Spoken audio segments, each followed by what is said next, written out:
I'm diving into some of the most shocking near-death experiences out there, and I'm challenging myself to share these mind-blowing stories that will leave you questioning what really happens when we cross that line. Near-death experiences, or NDEs, have always fascinated us, and it's no surprise why. The possibility of experiencing something beyond this life is a topic that sparks both curiosity and fear in all of us. For many, the concept of NDEs is often met with skepticism, and it's understandable.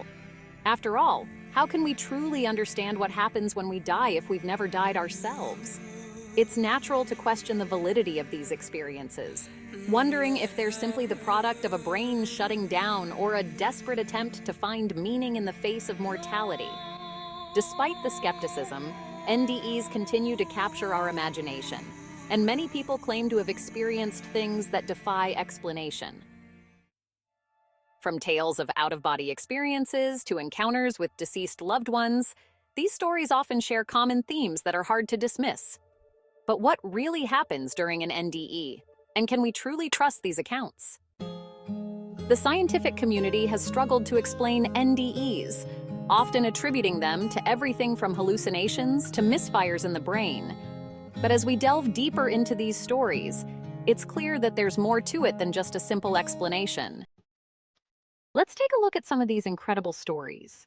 There's the account of a woman who was clinically dead for over an hour, only to wake up and recall conversations between her family members that she couldn't have possibly known about.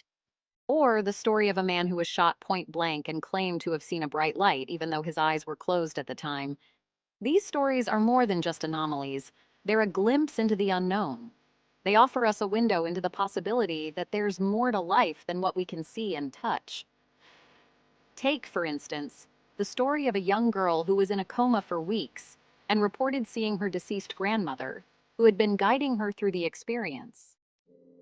One of the most astounding NDE stories I've come across is that of a man named Eben Alexander. A neurosurgeon himself, Alexander contracted a severe case of bacterial meningitis that left him in a coma for 7 days. His story is nothing short of remarkable. He claims to have experienced an incredible sense of peace and unity during his NDE, even encountering a beautiful woman who guided him through the experience. Alexander's story is fascinating because it challenges everything he knew about the brain and consciousness. As a neurosurgeon, he was well versed in the science behind brain function, yet his NDE defied all explanation. His experience was so profound that it transformed his entire perspective on life and death. The implications of these stories are profound. They challenge our understanding of life, death, and the nature of consciousness.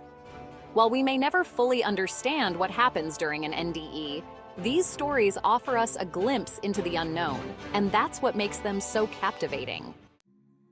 So, what do you think about near-death experiences?